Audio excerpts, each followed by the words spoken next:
Hi all, welcome to football arena. Brazilian super താരമായ റാഫീഞ്ഞയെ സംബന്ധിച്ചിടത്തോളം ഇപ്പോൾ ഒരല്പം ബുദ്ധിമുട്ടേറിയ സമയമാണ്. പറയാൻ കാരണം ബ്രസീലിന്റെ ആദ്യ മത്സരത്തിൽ അദ്ദേഹത്തിന് തിളങ്ങാൻ കഴിഞ്ഞില്ല. അതോടുകൂടി റാഫീഞ്ഞയ്ക്ക് വലിയ വിമർശനങ്ങൾ ലഭിച്ചു. രണ്ടാമത്തെ മത്സരത്തിൽ പരിക്ക് മൂലം അദ്ദേഹത്തിന് പുറത്തു പോകേണ്ടി വരികയും ചെയ്തു. അതിന് പിന്നാലെ അദ്ദേഹത്തെക്കുറിച്ച് ഒരുപാട് റൂമറുകൾ പുറത്തേക്ക് വന്നു. റാഫീഞ്ഞ സാമ്പത്തിക പ്രതിസന്ധി അനുഭവിക്കുന്നു, അതുകൊണ്ട് തന്നെ ബാഴ്സ വിട്ടുകൊണ്ട് അദ്ദേഹം അൽ ഹിലാലിലേക്ക് പോയേക്കാം. അതുപോലെ തന്നെ വേൾഡ് കപ്പിനിടെ അദ്ദേഹം ബ്രസീൽ ക്യാമ്പ് വിട്ടുകൊണ്ട് പുറത്തു പോവാനും സാധ്യതയുണ്ട് എന്ന തരത്തിലുള്ള റിപ്പോർട്ടുകൾ പുറത്തേക്ക് വന്നു. റാഫീഞ്ഞയുടെ കുടുംബത്തിൽ ചില പ്രശ്നങ്ങളുണ്ട് എന്ന തരത്തിലുള്ള റിപ്പോർട്ടുകളും പുറത്തേക്ക് വന്നു. അങ്ങനെ എല്ലാം കൊണ്ടും റാഫീഞ്ഞ ഒരു ബുദ്ധിമുട്ട് അനുഭവിക്കുന്ന ഒരു സമയമാണ് ഇത്. ഇതിനിടെ ഇന്നലെ ഇൻസ്റ്റഗ്രാമിൽ റാഫീഞ്ഞ ഒരു മെസ്സേജ് പങ്കുവച്ചിട്ടുണ്ട്.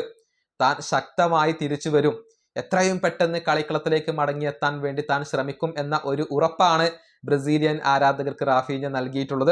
അദ്ദേഹത്തിന്റെ വാക്കുകൾ ഇങ്ങനെയാണ്: ഞാൻ ഇവിടെ പങ്കുവച്ചിരിക്കുന്ന ചിത്രം അത് ബ്രസീലിയൻ ദേശീയ ടീമിലെ എൻ്റെ തുടക്കകാലത്തെ ചിത്രമാണ്. അന്ന് ബ്രസീലിന് വേണ്ടി കളിക്കുക എന്നുള്ളത് എൻ്റെ വലിയ ഒരു സ്വപ്നമായിരുന്നു. ആ സ്വപ്നവും അഭിനിവേശവും ഇപ്പോഴും എന്നിൽ നിന്നും വിട്ടുപോയിട്ടില്ല.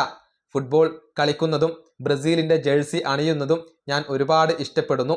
ഏറ്റവും മികച്ച പ്രകടനം പുറത്തെടുക്കാൻ വേണ്ടി ഞാൻ എന്നിൽ തന്നെ പ്രഷർ ചെലുത്താറുണ്ട്. അതുപോലെ തന്നെ ഓരോ ദിവസവും ഇംപ്രൂവ് ആവാൻ വേണ്ടി ഞാൻ വർക്ക് ചെയ്യാറുണ്ട്. അത് ഒരിക്കലും അവസാനിക്കില്ല. എത്രയും പെട്ടെന്ന് കളിക്കളത്തിലേക്ക് മടങ്ങിയെത്താൻ വേണ്ടി സാധ്യമായതെല്ലാം ഞാൻ ചെയ്യും. ഞാൻ എപ്പോഴും എൻ്റെ സഹതാരങ്ങൾക്കൊപ്പം ഉണ്ടാകും.